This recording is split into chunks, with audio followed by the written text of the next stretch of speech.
করব জোরে বলেন সুবহানাল্লাহ। ও বাবাজি ভাইরা,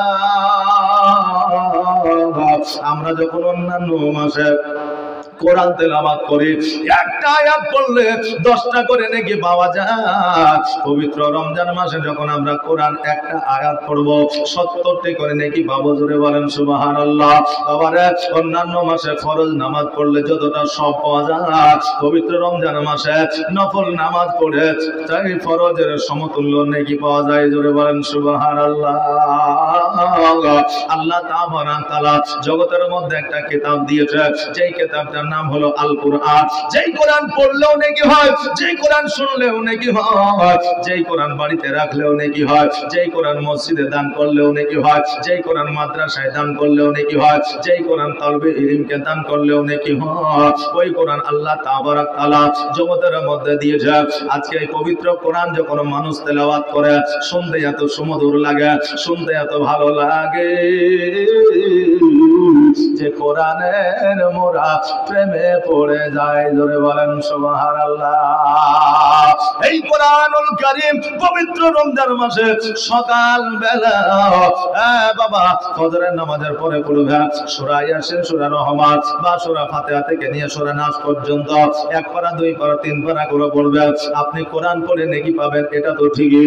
আপনি কোরআন পড়লে আপনার নেকির খাতায় নেকি লিপিবদ্ধ হবে, এটা ঠিকই। কিন্তু আপনি যতক্ষণ পর্যন্ত কোরআন পড়বেন ততক্ষণ পর্যন্ত আপনার পিতামাতা, আত্মীয় স্বজন এদের কবরে নেকি পৌঁছাতে থাকবে।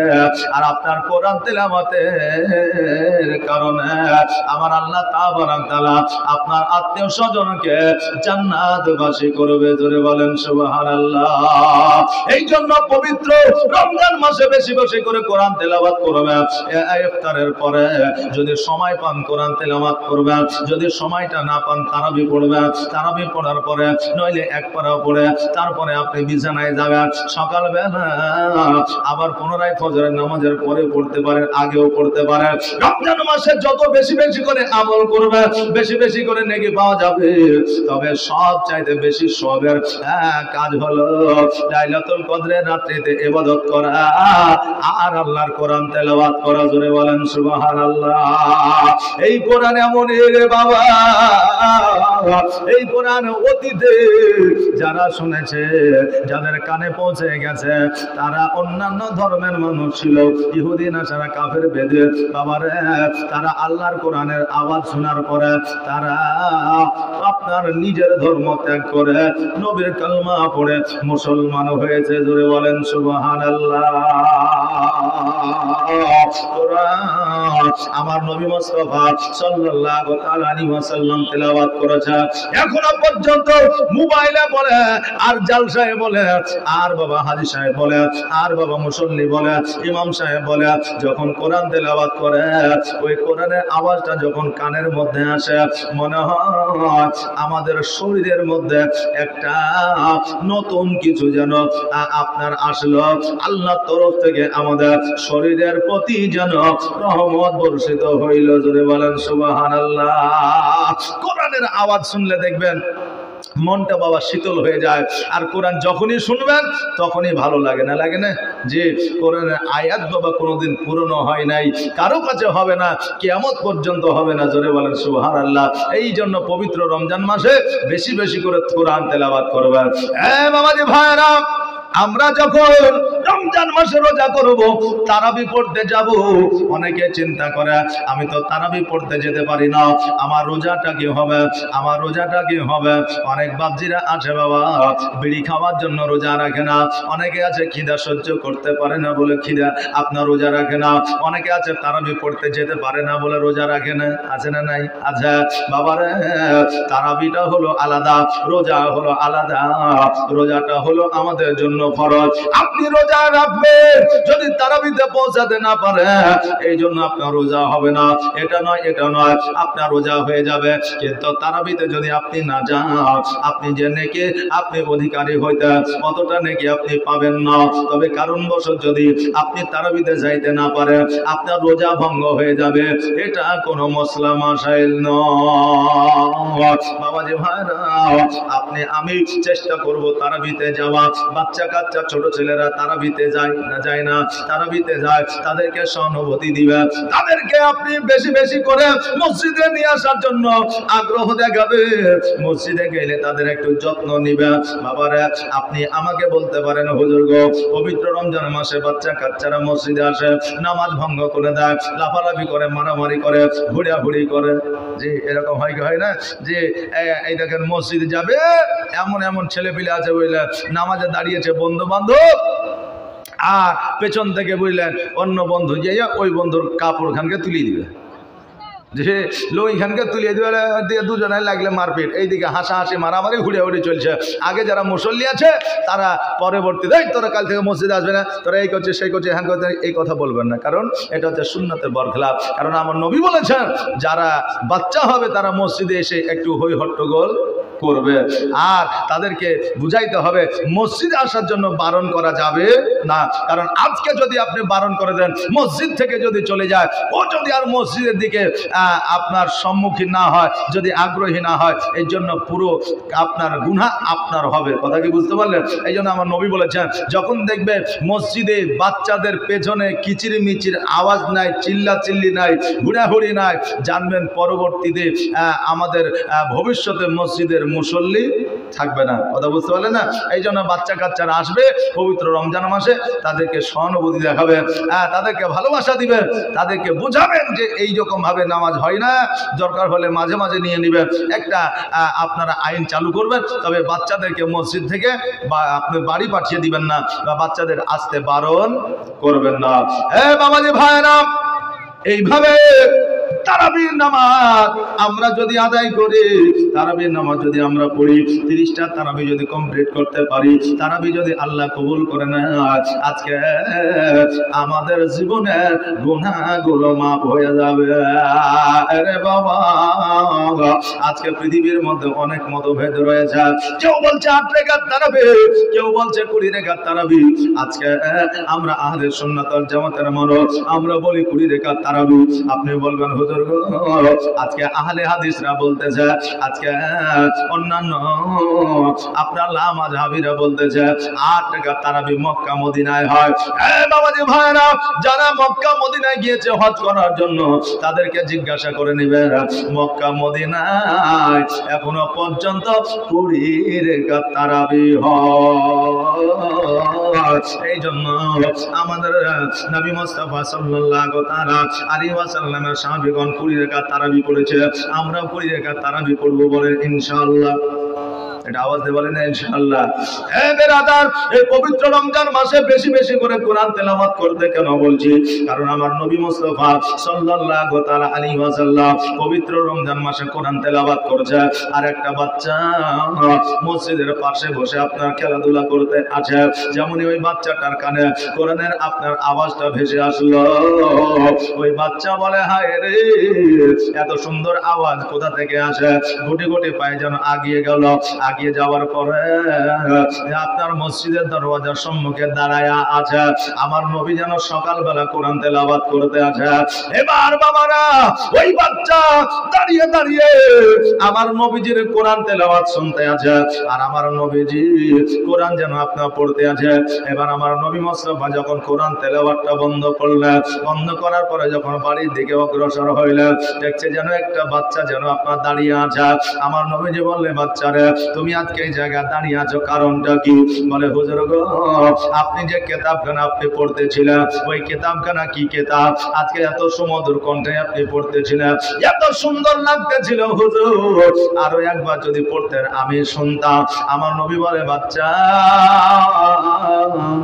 এখন আর আমি পড়বো না, আগামী কালকে আবার এই সময় পড়বো। এবার বাবা না, ওই বাচ্চা কিন্তু বাড়িতে চলে গেছে। পরের দিন সকালবেলা আবার এসে মসজিদে দাঁড়িয়ে গেছে।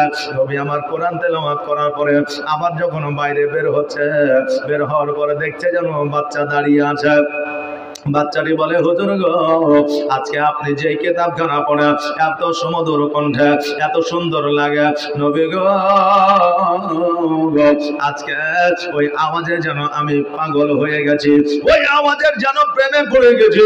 ইয়া রাসূলুল্লাহ, ইয়া হাবিবাল্লাহ, নবী গো, আজকে আমিও এই রকম করে ওই কিতাবখানা পড়তে চাই। আমার নবী মুস্তাফা সাল্লাল্লাহু তাআলা আলাইহি ওয়াসাল্লাম বললেন, এ বাচ্চা শোনো রে, আজকে কিতাবখানা তোমাকে পড়তে গেলে, আমার মতো করে সুন্দর করে পড়তে গেলে তোমাকে সর্বপ্রথম ইসলাম ধর্ম গ্রহণ করতে হবে।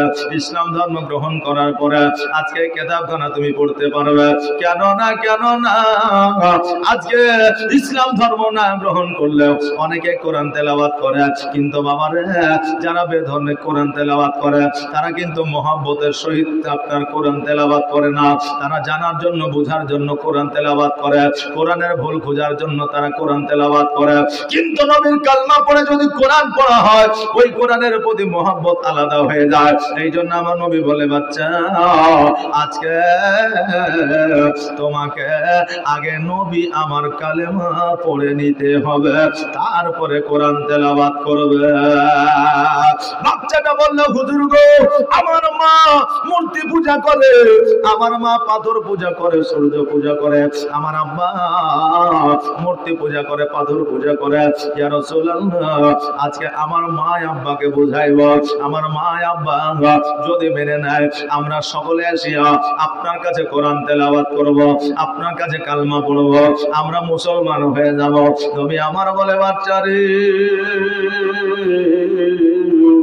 আজকে তোমার মাকে গিয়ে বলো, তোমার মা যদি কালমা পড়ে না, তোমার আব্বা যদি কালমা পড়ে না, আজকে তোমাকে কোরআন তেলাওয়াত করতে কেউ বাধা দিতে পারবে না। ওই বাচ্চা বাড়িতে গেল, বাড়িতে যাওয়ার পরে মা বাবাকে বলল, মা বাবা এই কথা শুনিয়া বাচ্চা দেখলো, বাচ্চার মা বাবা দেখলো, আজকে বাচ্চাকে যদি আমরা আবারও পুনরায় খেলাধুলার জন্য বাইরে আমরা পাঠিয়ে দিই, মুহাম্মদ আজকে আমার বাচ্চাকে জাদু করে নিবে। কারণ কাফেররা ওই সময় আমার নবী মুস্তাফা সাল্লাল্লাহু তাআলা আলাইহি ওয়াসাল্লামকে অনেকে জাদুকর বলে আখ্যায়িত করেছে, যদি বলেন নাউজুবিল্লাহ। এবার ওই বাপ মা কিন্তু বাচ্চাকে বন্দি করে দিল। বন্দি করে দেওয়ার পরে ওই বাচ্চাকে বলল, শোনো রে, আজকে তুমি বাইরে যেতে পারবে না, আজকে মুহাম্মদের কাছে যাইতে পারবে না, কারণ তার কাছে গেলে হয়তো তোমাকে কালেমা পড়ে মুসলমান বানিয়ে নিবে, অতএব তোমাকে যেতে দেওয়া হবে না। ওই বাচ্চাটাকে ঘরের মধ্যে বন্দি করে দিল। বন্দি করে দেওয়ার পরে একদিন, 2 দিন, 3 দিন, 4 দিন, 5 দিন, 7 দিন যেন বাবা অতিবাহিত হয়ে যায়। এবার যখন 10 দিন 12 দিন পার হয়ে গেছে, এবার মা বলতেছে, স্বামী গো, আজকে বাচ্চাটা হয়তো মুহাম্মদকে ভুলে গেছে, আজকে হয়তো মসজিদ ভুলে গেছে, আজকে হয়তো কালেমার দাওয়াত ভুলে গেছে, বাচ্চাটিকে আর ঘরের মধ্যে বন্দি করে রাখা হবে না, আজকে ছেড়ে দেন, হয়তো আর সেই জায়গায় যাবে না। বেরাজা এবার ওই বাচ্চাটিকে যেন আপনার ঘর থেকে যেন বার করে দেওয়া হলো, যেন বাবা আপনার ছেড়ে দেওয়া হলো। বলে, বাচ্চারে তুমি মুহাম্মদের কাছে যাবে না। বাবা, আমরা জানি একটা বাচ্চা যখন আমাদের কাছে অনেক কিছু আবদার করে, তাকে যদি ভুলে দেওয়া হয়, দেখবেন বাচ্চাটা ভুলে যায়। কিন্তু বাবারে, এটা তো ভুলার মতো জিনিস নয়। ওই বাচ্চাকে যখন ছেড়ে দেওয়া হয়েছে, সঙ্গে সঙ্গে আমার নবী মুস্তাফা সাল্লাল্লাহু তাআলা আলাইহি ওয়াসাল্লামের কাছে হাজির হয়েছে। জোরে বলেন সুবহানাল্লাহ।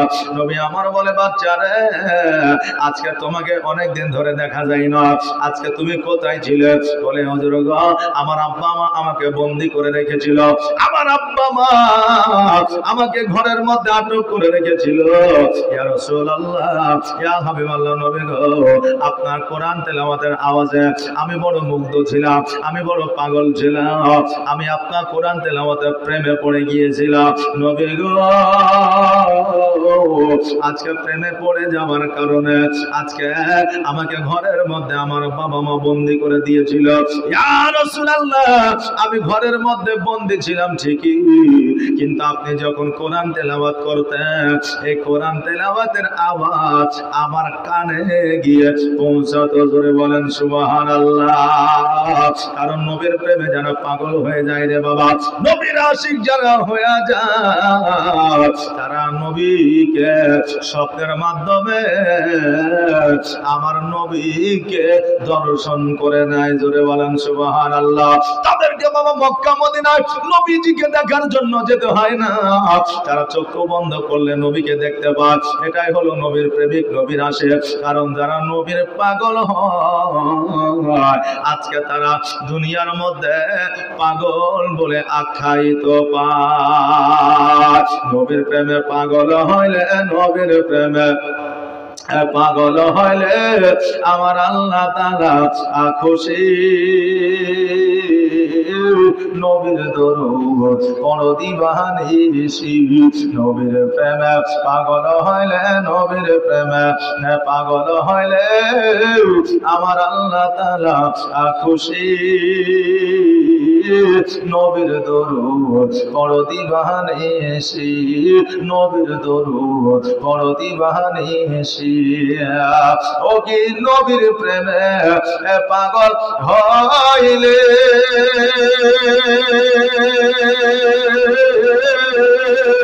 আমার আল্লাহ তাআলার দিদার মিলে গো। জোরে বলেন সুবহানাল্লাহ। ও কি নবীর প্রেমে পাগল হইলে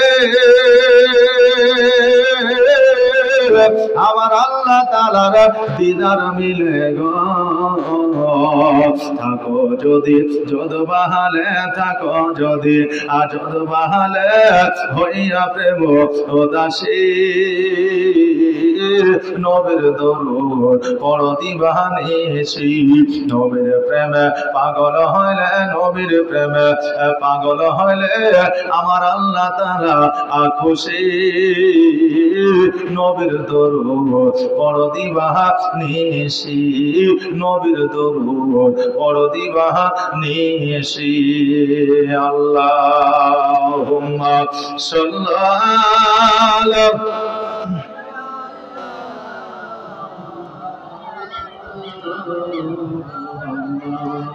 وعلى آل سيدنا মোহাম্মদ। বাবাজি ভাইরা, ওই বাচ্চা বলে ইয়া রাসূলুল্লাহ, আমাকে আমার বাবা মা ঘরের মধ্যে বন্দি করে রেখেছিল ঠিকই, কিন্তু নবী গো, আপনি যখন কোরআন তেলাওয়াত করতেন না, ওই কোরআন তেলাওয়াতের আওয়াজ আমার কানে গিয়ে পৌঁছাতো। জোরে বলেন সুবহানাল্লাহ। বাচ্চা আমার নবী মুস্তাফা সাল্লাল্লাহু তাআলা আলাইহি ওয়াসাল্লামকে যখন বাবা এই কথা বললেন, আমার নবী মুস্তাফা সাল্লাল্লাহু তাআলা আলাইহি ওয়াসাল্লাম বললেন, বাচ্চারে আজকে এখান থেকে কোরআনের আওয়াজ যখন তোমার কানে পৌঁছে গেছে, আল্লাহ তোমাকে হেদায়েত করেছে। বাবাজি ভাইরা, আল্লাহ তাআলা আপনাকে যতক্ষণ পর্যন্ত হেদায়েত না করবে ততক্ষণ পর্যন্ত আপনি মসজিদে যাইতে পারবেন না, ততক্ষণ পর্যন্ত রোজা করতে পারবেন না, ততক্ষণ পর্যন্ত নামাজ পড়তে পারবেন না, ততক্ষণ পর্যন্ত আপনার দ্বারা হজ হবে না। আল্লাহর হেদায়েতের দরকার আছে, প্রয়োজন আছে রে বাবা। আমার নবীজি বলে, বাচ্চা আল্লাহ তোমাকে হেদায়েত করেছে, তুমি কোরআনের আওয়াজ খানা শুনতে পাও। বাচ্চা বলে, ইয়া রাসূলুল্লাহ, ইয়া হাবিবাল্লাহ, নবী গো, আপনার কালেমা খানা আমাকে পড়ে নেন। আমার আব্বা কালেমা পড়ুক আর না পড়ুক, আমার আম্মা কালেমা পড়ুক আর না পড়ুক, আপনি আমাকে কালেমা খানি পড়ে আনা। নবী আমার বলে, বাচ্চা আজকে তোমাকে কালেমা পড়ে আনিলে হয়তো তোমার প্রতি অত্যাচার হতে পারে, হয়তো তোমার প্রতি আঘাত হতে পারে, হয়তো তোমার আব্বা মা তোমাকে আঘাত করতে পারে, আবার পুনরায় তোমাকে ঘরের মধ্যে বন্দি করে দিতে পারে। বাচ্চা বলে, হুজুর গো, কালেমা খালি পড়ে আনে, মুসলমান বানায় আনে, আমার আব্বা মা যদি আমাকে ত্যায্য পুত্র করে দেয়, আমার আব্বা মা যদি আমাকে মারতে মারতে ইহজগৎ ছেড়ে পরজগৎ গমন করে দেয়, তবুও আমি আজকে এই সুযোগ হারাতে চাই না। জোরে বলেন সুবহানাল্লাহ। বাচ্চার মহব্বত আমার নবীর প্রতি দেখে, আল্লাহর কোরআনের প্রতি দেখে। আর আজকে বর্তমানে আমরা নবীর প্রতি আপনার মহব্বত করতে জানলাম না। আমরা মুসলমান ঘরে জন্ম নিয়ে বাড়িতে একটা কোরআন রাখতে শিখলাম না। বাড়িতে যদি একটা কোরআন থাকে তা আমরা বলি যে মসজিদে রেখে গে, বাড়িতে পড়ার লোক নাই, নাকি বলে যে মসজিদে রেখে গে, বাড়িতে পড়ার লোক নাই। এ বাবা, আপনি জানেন না হয়তো বাড়িতে কোরআন যদি না পড়েন তো বাড়িতে শয়তানি ওয়াসওয়াসা হয়, এটা ঠিকই, কিন্তু বাড়িতে কোরআন যদি থাকে আপনার বাড়িতে বালা মুসিবত আসে না। জোরে বলেন সুবহানাল্লাহ। বেরাদার, এই জন্য বাড়িতে